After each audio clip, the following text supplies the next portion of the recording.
கிறிஸ்து பெருமக்களே, ஒரு நகரமே கூடி வந்தது போல பெருந்திரளாக இங்கே வருகை தந்திருக்கக்கூடிய மன்னை நகர் வாழ்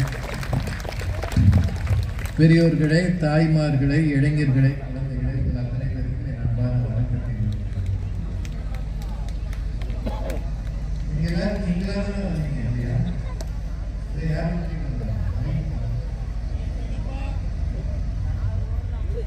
அடிக்கடி அமைதியா இருக்கீங்களா? அதனால கேட்டேன். இந்த வெயிலுக்கு தாழ மாட்டாம உட்காந்துருக்கா.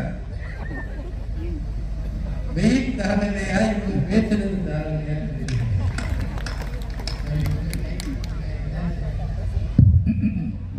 நான் பேசுவோம் கேட்க மாட்டேன். எனக்கு பரவாயில்ல. அந்த அணியில்